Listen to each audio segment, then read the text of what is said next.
super excited to invite our community member here, a beloved community member. You've been in the community for so long, and so I'm so excited that you're here to be able to get to share bits and pieces of your story and your expertise, because you've been doing this work for a while, and this is a cause that affects lots of people. So I thank you first. Start there. Thank you. Right? Thank you. So I want to introduce my friend, our community member, Andre Debonair McNeil, who's here with us today to talk about a cause that he's passionate about, that we're passionate about. So I want you to introduce your own self.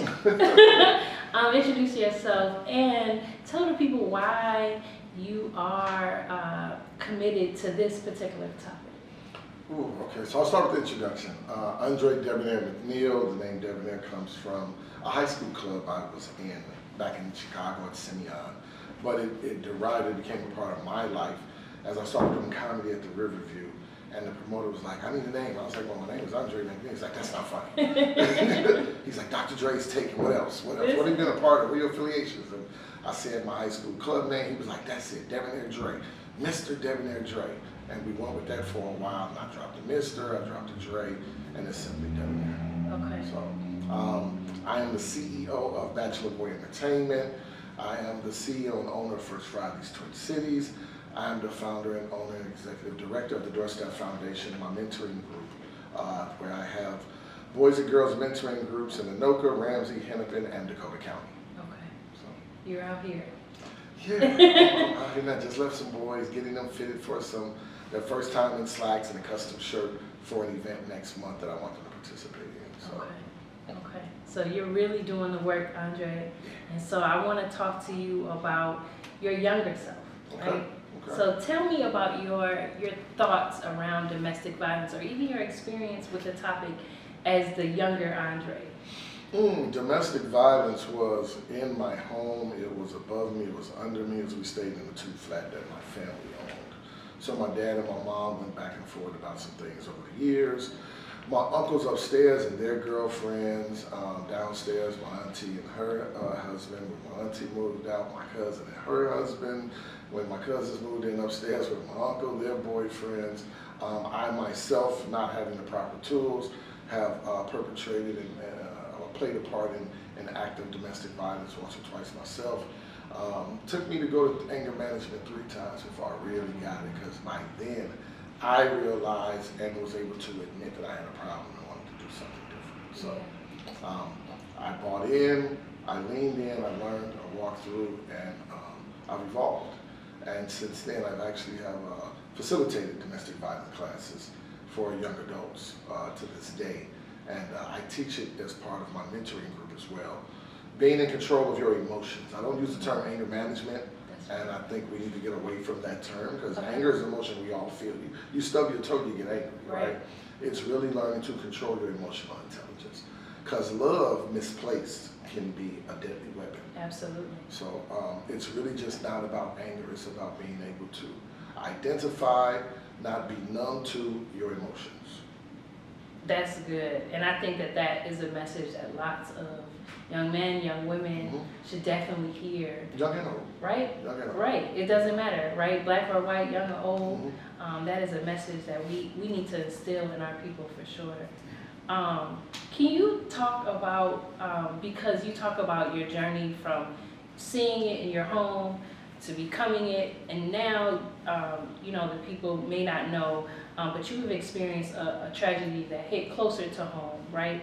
And so you talked briefly about the work with the Den brothers. How has this tragedy really fueled your work? Losing my daughter to domestic violence was the worst day of my life, and still continues to be a revolving nightmare. So what I was already teaching the boys and adults that I came in encounter with, and even adults at large, anger management was the first step of introducing, putting it out there to the world. Now we have to evolve with it. We have to talk about the emotions that no one talks about. When a person is afraid, when a person is disappointed, when they're hurt, and how hurt people, we have to dig deeper and uncover the things that surround an individual's heart, mind, body, soul, spirit, to make them commit acts of violence as a whole. So when we start addressing the entire problem in its totality, as opposed to just focusing on anger, right? There are so many acts of domestic violence that people commit out of love.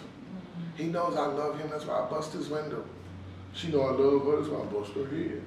These things have been said. People have said these things. They've said it in court, they've said it in reports, they've said it to each other and family members, justifying their act of losing their control, of being so deeply yet uncontrollably in love with somebody or infatuated with somebody that the thought of living without that person drives them to commit such a heinous act. I see you on social media, and I don't know the details, but you sharing bits and pieces of it, I think gets us closer to like the understanding, right, that we need in order for this not to happen, right? Because you're now left here fighting and doing the work, right? That's so courageous that you turn your anger into courage to do the work and to share your expertise and knowledge with others to prevent this from happening to someone else. It just happened. I was rageful. I was hurting. Talking to my therapist of umpteen years now. And then I got a call out of the blue from a lady I did not know. She had heard about my work with the boys and the girls, Den Brothers and Deb's girls. And she asked me, was I interested in facilitating an anger management group for young men? First she said, do you work with young men 18 to 24? I said, I haven't yet, but I have a model for that. I'd be interested. What do you got? She said, well, over here at Phyllis Weekly, we have an anger management group for young men, and we need to facilitate. Our current facilitator is taking leave of absence. I've been hearing stories about your work in the community with young men. I went to your page, I saw the fabulous work you're doing, and I thought this wouldn't be a far stretch for me. Before I know it, I just went, like, how did this happen? Why is this coming to me? And I didn't question it in terms of why me, why me. I was like, yes. She was like, yes to what? Yes to everything. When can we meet? She was like, well, I'm here. I was like, I'm on my way. She's like, well, the address, I know if everybody knows what it is. I was in my car heading that way, and I met her, and we talked. She gave me a tour, and class was starting in 30 minutes. I picked up the manual, and I began.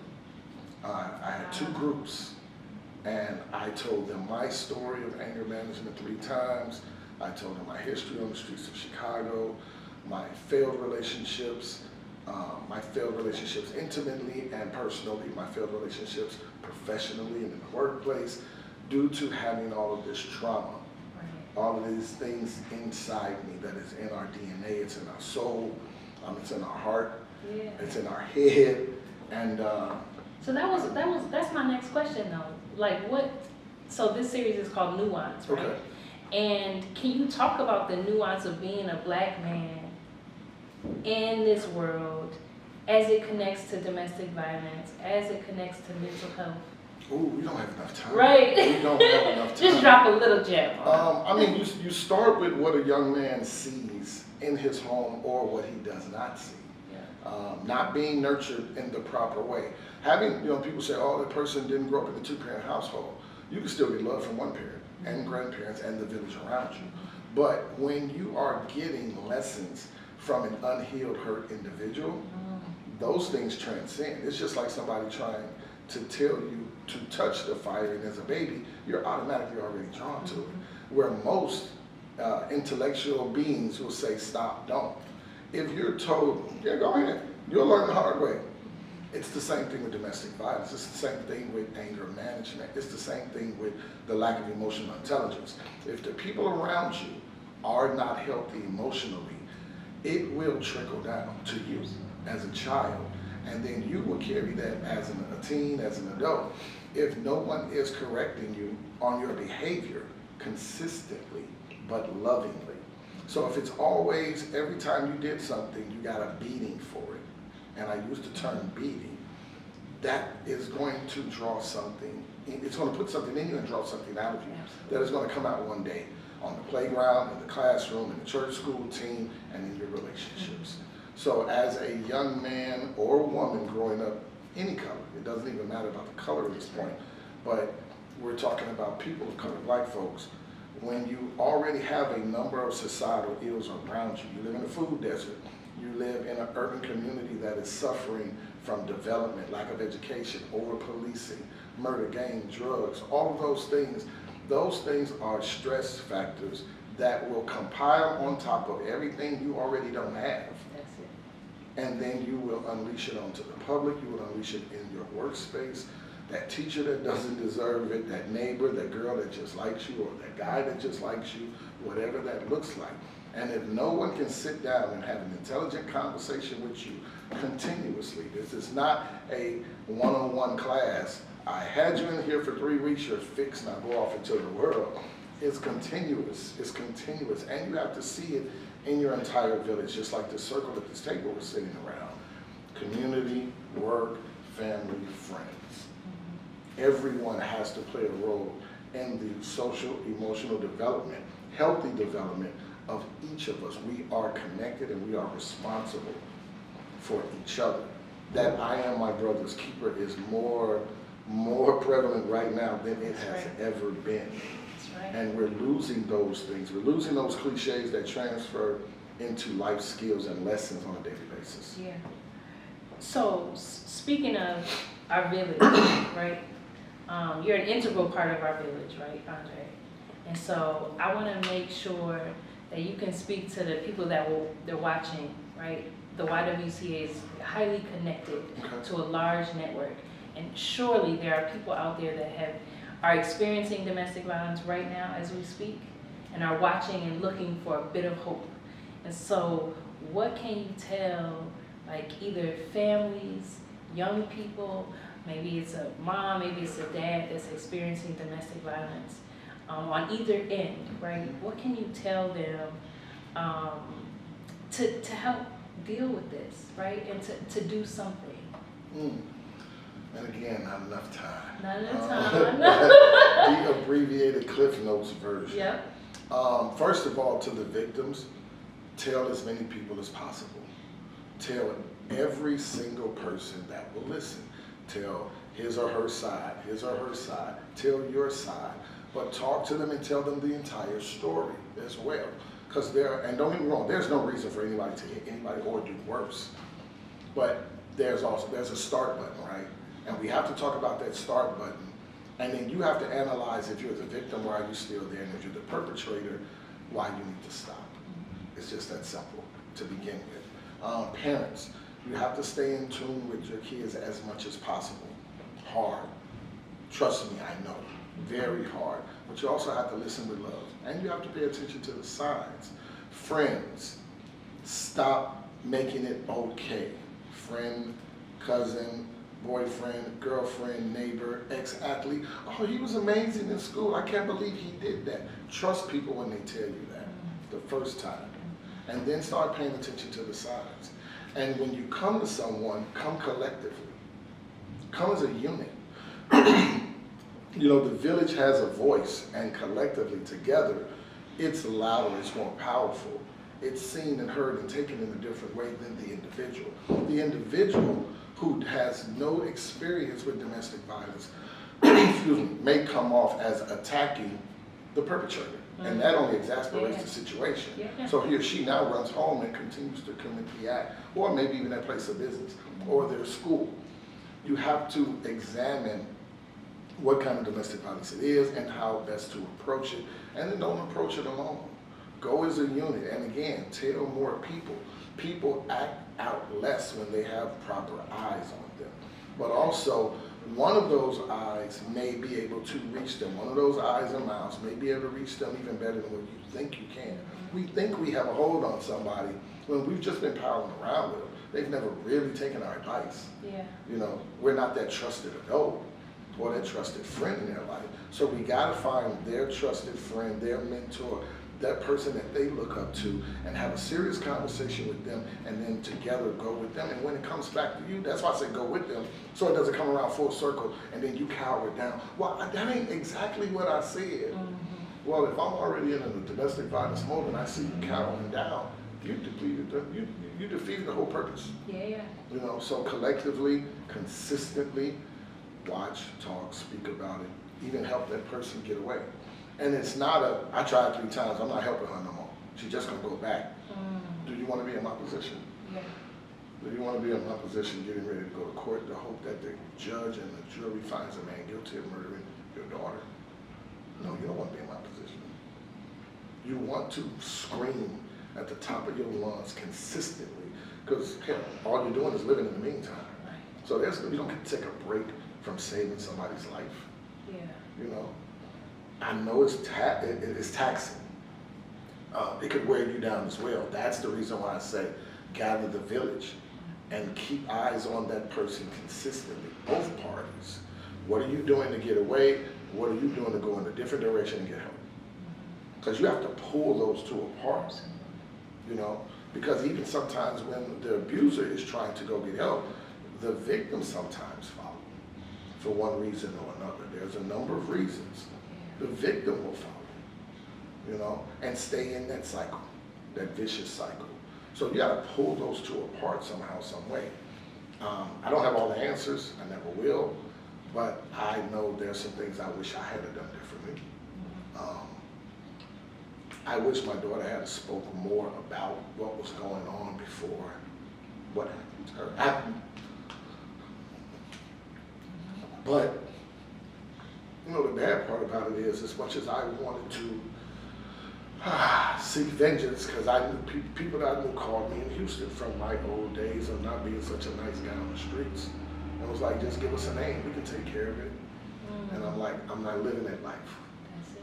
I mean, how would I be if I'm telling my guys that I mentor to do better every day? When I make a sneak phone call to fly a kite and have something done for the sake of my, you know, personal justice in her name. Being a vigilante. I wouldn't be able to look myself in the eye or the guys and girls that I mentor after that. But you know, I appreciate you actually saying that and admitting that, because I think that's the push and pull that's a real feeling, right? Oh, yeah. When something happens to our loved ones, that anger kicks in. It's a human Rage. response. It's rage. It's way rage, past right? It's a human response. It is paralyzing. It's demoralizing, because you wonder, what didn't you do right? My first thought was I wasn't there to protect her, and I still deal with part of that guilt. I mean, but hey, I got my daughter off to college, so I did my part. You know, as her family, we all did our part. Her mom died in 2017 in December, when she was like a sophomore in high school. So we had been helping her cope. Her mom died in December. My dad got sick in January. My mom died in February. December 17, January of 18, and February 10th of 2018. My mom died on my birthday. And me and my daughter was flying in that night. And she passed away that morning. And my son posted it on Facebook, and that's how she saw it. And she just still dealing with losing her mom. Yeah. She lost her grandmother. So that's that compounded trauma, right? And it's a lot for anyone to handle. Especially a 16-year-old. So we flew out that day, February 10th. And I stayed in Chicago from February to April. When I didn't stay, I kept coming back and forth, because I had to bury my mother, get my dad in an assisted living facility, find paperwork to bury my mother, do stuff at the house, just all kind of things, running back and forth, checking on my daughters and seeing her needs. Here in Minnesota, flying her in, having people bring her to me, putting her on a plane, having people pick her up from the airport. My life was crazy from February to April. Then she graduated high school. I mean, let me not say she graduated. She got through. Let me say it. She got through. COVID hit. Yeah. And she took that even harder, because she's like, why is all these things happening to me? What did I do to God? What did I do to God? So, you know, her prom, her senior trip was overseas. A lot of things she didn't get to do. Walk the stage, all this stuff canceled. So it was just one thing after another, And I'm watching her still develop this strength in her. You know, this strength of her mother, some of mine, some of my mother, definitely. Watching this little bitty little lady become this force, taking her senior class onto a college tour down in Atlanta, and doing such a great job talking to the faculty that they voted her to speak on the way back on the bus. And she talked about her, why doesn't Brooklyn Center High School have anything resembling a Black Student Union and more Black history? And Black history was more than a month. Oh, she gave them the business. That's She gave them the business. And they developed a number of things surrounding that trip and her firing her, that the faculty asked her to come and speak to them about more Black curriculum in the school. And I went and I watched my baby up on that stage, and I just looked up and I told her mother, I said, Jay, that's your baby up there. She got her teeth in it.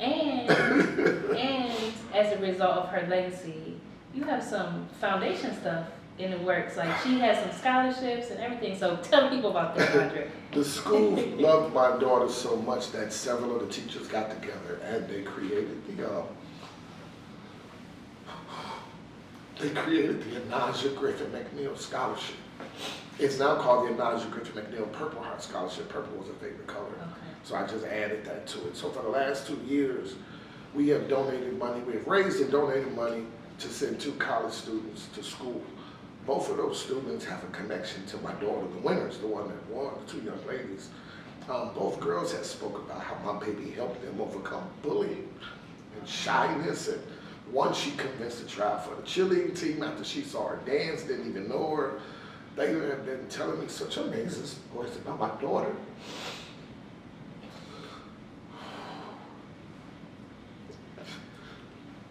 They have been reinforcing what I already knew, that she was a beast in the best way.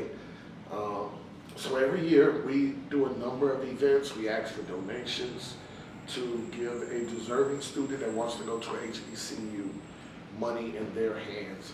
We donate half to the school and we give the student the other half. We give half to the school for our classes and needs, and we give them some money in their pocket so they can have those necessities they need, because we know that first year college is the rough one. So her legacy lives on. Her legacy lives on. They have a mantle in the school of the first 2 students. I have an awards company right now developing this Purple Heart that I'm going to give. I'm going to trophy made and give to the first 2 students, and it'll be presented to every student after. My daughter was at Houston Community College doing her first 2 years in social work, following on in the work that I do. Okay. And then she was headed to Clark right after. Okay. So she always wanted to go to Clark. That was her dream school. Okay. So, you know, I only have 4 questions. And I just want to say, just even as like my brother, I gotta hold your hand. You know, I have nothing but love for you. You are a stand-up guy, and I know you've been through a lot with this. And I want to thank you personally for coming to share your story and to hopefully change, even if it's just one person, by hearing your story, because I know that we need it, right? Our community needs it. Other communities need it. So I thank you again for sharing your story with me, for our audience. I know that we're going to change some hearts.